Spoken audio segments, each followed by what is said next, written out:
and all, welcome to Seeing Through Glass.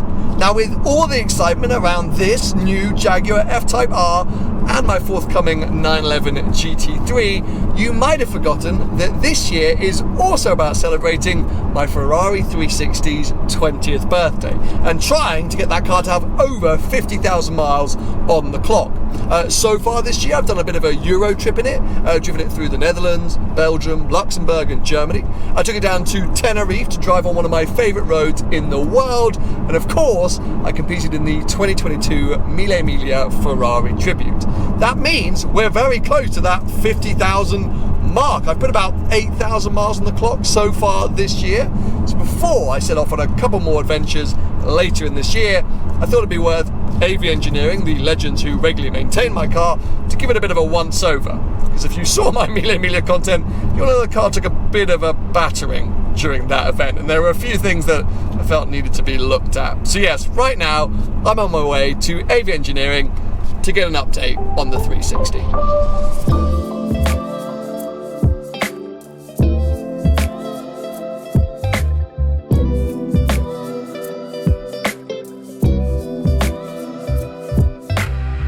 I always find it a bit dangerous coming down to AV Engineering because yes, of course, I love my 360, but they often have other lovely Ferraris and other lovely 360s. I mean, yes, challenge Ferrari. This year they're haunting me. I say it this year, they haunt me all the time. It's a lovely one over there. But this is actually a very interesting car. 360 modern, a full engine and gearbox rebuild by all that's down here at AV Engineering. It's also had some fresh paint. So like 35,000 miles, something like that. Beautiful with Rosso and the cream interior. It's a really, really nice example for someone who's trying to get into the 360 world. Okay, F1 box, not manual, but it's not always a bad thing. Don't discount that immediately. Super nice car. There she is, ooh, looking lovely on a ramp. We're going to bring Aldous in a second to talk through my car, but as you can see, lots of other interesting cars knocking around getting worked on. I think this is a manual 430 Spider, which is always quite nice to see. Definitely having a lot of work done. But yeah, it's another level up, the 430, especially in manual form. I often call the 360 a great sports car. You're starting to get into supercar territory with the 430 and a manual gearbox. It's a lot. It's a lot to handle, but a very, very cool thing to see. Anyway, as I say, let's get Aldous in and chat about my car and what kind of shape it's in. So post Tenerife. Yes. The long trip back from Tenerife, I remember you calling and saying there's a terrible noise coming from the back of the car. Help.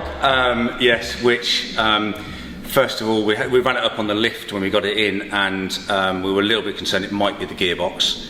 Given the short period of time we had before Mille Miglia, we're like, Christ, there's going to be the quickest gearbox rebuild in the world. But thankfully, it wasn't. It was just the rear wheel bearing on this side, yes. Which was it's good, straightforward, expensive, but straightforward nonetheless. So it's unusual for a right-hand drive car to let the wheel bearing go on this side first. Normally we see it on the other side because with roundabouts you're kind of right-hand limited and people will be powering out of roundabouts, and the sideways load on that wheel is generally more on a UK car. So I don't know if you've been powering it around roundabouts in Europe or not. Clearly. Yeah, so just the wheel bearing on there. We did a whole host of things just to try and tidy a few things up post the wrapping and paint. You know, the mirror glass was cracked, a few little interior little niggles and stuff like that. Quite a bit of suspension work, just to try and get everything super tight, ready for the trip. Of course. I mean, at that point, I guess it had done maybe 6,000 or 7,000 miles since you'd last seen it. Yeah, 6,000. So before the pre-Mille Miglia trip, we saw it for a service back in November, which is actually its service anniversary, yearly service anniversary date. And it just needed an annual service and a coolant cap. There was nothing else that it needed, and then it needed the tyre switching over, which you sorted out. Then I ruined it. Well, I think it's a kind of combination of doing its age and mileage. So you put on 6,000 miles between November and us seeing it pre-Mille Miglia, and it's obviously the wheel bearing didn't wear out in 6,000 miles. It wore out due to the age of the car and the overall mileage of the car, and we just managed to catch a load of maintenance that was just building up for that time. But yeah, quite a bit of work to get it ready for the trip. I just wanted to touch on, I've made a big deal this year about, getting this car over 50,000 miles, and you just mentioned, obviously, between the last service in November and the car coming back here post Tenerife, 6,000 odd miles. I'm not the only one putting big miles on these cars, right? Absolutely not. And in fact, the chap that owns that Maserati up there also owns a 360, and he's got over 100,000 miles on his car. Legend. Hero. Owned it from nearly new. He is an utter legend. Yeah. He'll probably be watching the video. He's a mega legend, and used to deliver stuff here for his business at the time when he had the car from nearly new. Used to use it to deliver. That's the coolest story I've ever heard in my life. Yeah, so he's definitely outdoing me. Yeah, yes. Definitely outdoing me. But as long as you're kind of sensible, you can use these cars and enjoy them, and not always end up with a 40 grand bill every time you do. Absolutely. And if you put it in the context of modern cars, generally the overall running cost of let's caveat it, a good 360 that's been brought up to spec is going to be less than the cost of an annual McLaren warranty. I like that. And then on your McLaren, you've got your servicing on top of that. I mean, notwithstanding the fact you are in a much faster and modern car and stuff like that, but 2,000 to 3,000 quid a year on a good one of these, and you can use it. Yes, absolutely. And I really have been doing that, really using it, which I guess then brings us on to Mille Miglia. Now, Orders has shared some updates with me before my visit here today, so I kind of know what's going on. I, on the trip, knew that I had caused some issues, obviously the bent front fender, and I heard some interesting noises here and there, and I was aware the car had taken a beating. Definitely. I've never done the Mille Miglia tribute myself, but I have prepared cars for it before, and I know just how fast the pace can be. The hours, it's not just like doing 4 track days in a row, it's probably 8 to 10 track days worth of hard driving in a row, and I was expecting it to come back with quite a lot of work. Maybe even on a flatbed, weren't you? Well, no. So I've driven 360s and 430s myself that I've owned, and I keep my cars in the same condition as we keep your car, and obviously a lot of other people that are invested in their cars as well, a lot of the clients. And I've got no hesitation in taking a car on a long trip. It's just a breakdown on a long trip on a properly prepared car you're just as likely to break down in the UK using it locally or popping down to the shops. It's just they can be reliable, as you've demonstrated. So yeah, but we're still a little bit nervous. It's a lot of mileage. It's at full tilt. We were thinking we're going to need some stuff to a whole other restoration, basically. But very, very pleasantly surprised. I mean, the car held up. But you got to remember, so the car had wanted for nothing before the trip, and we did a lot of work to make sure it got to that position there. And post trip, there's some cosmetic stuff. So I mean, there's a big crack in the windscreen, which is pretty straightforward to sort out. The actual window surrounds, which we pointed out as well. That's lifting, and that post the paint job. You've got this damage on the sill, the fender, and all that sort of stuff. But mechanically, there's the noise that you could hear. There's a fan, radiator fan binding. So it's still operational, it still works properly, but it must have distorted or something, either through the chassis flexing or through the heat or something. So we need to disassemble that and get that apart and just work out why it's binding. It's just the fan blaze itself touching the shroud, so it's not the motor or anything like that. So fine, because it would be like a it's kind of winding itself up. And it's full speed, it's not that noticeable, but when it's slowing down and speeding up, you can actually definitely hear it. We had a slight issue with the left-hand side front brake caliper. Not entirely sure why we had that issue, because what happened was the bleed nipple seized inside the caliper itself, and when we undid it, it stripped its thread off. Now, I've been undoing that bleed nipple for the last 7 or 8 years. It hasn't been over tightened. It has always, at least once a year, been used, but it stripped its threads nonetheless. Now, we don't replace the calipers in this situation. We'll just go upstairs to our machine shop and just make a little top hat, put a thread on both ends of it, and then drill the caliper out and enlarge the hole and just screw the top hat in, and then the nipple just goes straight in on top of that. So barely noticeable. You only notice it if you're actually putting a spanner on it, so you can't really tell from that.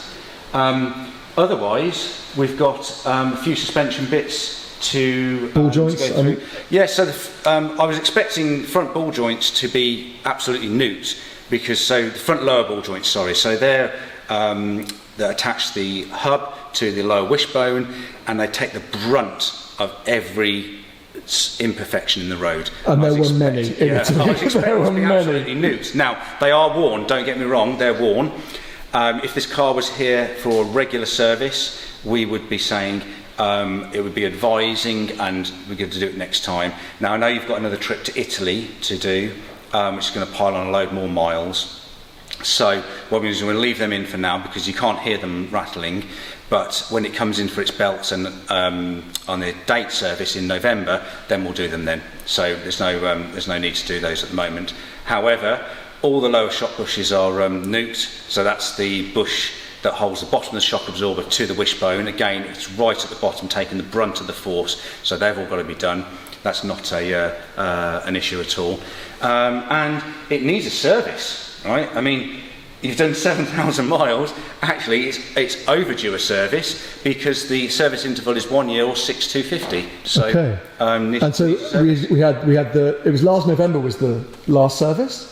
Yes. Yes. So it was before Mille Miglia, we did a major service on it. Oh, so I've done enough mileage to want another service. Yes. So it's from November to pre-Mille Miglia.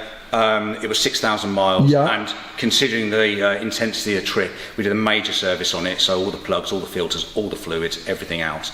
And then you've done another 7,000 miles, so now it needs another service, which is just oil filter, pollen filter and brake fluid. Okay. And then given your other trip, it's due belts in November, and we'll probably service it again, so that and do anything else it needs, so that you put it away for the winter, and then in the spring it will be ready to go. It is all starting to add up a bit, and as you mentioned, we've got belts to do in November. So I think what will be super interesting, which I've literally just thought about on the fly right now, is at the end of the year we kind of need to update everyone on what it's cost to do this big celebratory year of mine, using the car, all the things that maybe I've worn away, but things that are just general maintenance as well, because it's starting to add up a bit. So this little lot is not going to be too bad. I mean, the service is like 500 quid plus VAT. The shock bushes are about 60 quid each, and they're about an hour to fit each. It needs the fan. I mean, it's just going to be a bit of disassembly and stuff like that. It also needs on the steering rack. The dust cover for the rack is split. Okay. So we can put that on, but I think they're like 40 quid or something like that. Love those kind of parts. Those are my favourite kind of parts. Exactly. Okay, well, as I say, I think at the end of the year, once I've done with all of my adventures, ticked over that 50,000 mile mark, ended the 20th birthday celebrations, and we've done all the work that you just mentioned, it'll just be interesting to see, how much it's cost me to enjoy my car so much for the year. But in the grand scheme of things, the damage report, the update, is nowhere near as bad as we were expecting. And actually, it's quite positive, I think we would say. Oh, definitely. Yeah. Well, it just goes to show that you can actually use these, and use them hard as well. For sure. They were built, if you remember, back when it was launched, this was a supercar, current supercar, and you can use it. You can take them on track. You can thrash the hell out. As long as you've got some kind of sympathy towards them, warm them up properly, don't buzz the engine or anything like that, then they will last. Well, you won't say it, but I will. They will last, especially when they've got people like you looking after them, mate, because, of course, I have to be extremely grateful the fact that you are looking after my car, as well as you do, and ensuring that I can continue to enjoy it and know that it's in safe hands whenever it comes back. So I guess I'll let you crack on with the work that you mentioned and get this car ready for, its next adventure. So yes, I'm leaving the car here to have its work done, and then Orders did kind of mention it, the next trip planned as part of this year's big 20th birthday celebrations is taking this car not just to Italy, but to Maranello, to the home of Ferrari, and to this car's birthplace. It felt only right that on this big occasion it goes back to the factory, not forever, just for a photo. But hoping to do a bit of an adventure. I haven't quite worked it out, I think October-ish time, maybe even November, so it could be a bit of a winter adventure once again, but that's one of 2 trips that I want to do with this car to see out this year. So don't worry, plenty more 360 content to come. As I say, the start of this video, many of you might have been worried with all the F-Type content and the GT3 chat that the 360 was kind of, getting forgotten, but it's definitely not forgotten. This is its big year. So if you're excited for all the Ferrari adventures ahead, give this video a thumbs up. Make sure to stay subscribed for plenty more videos to come.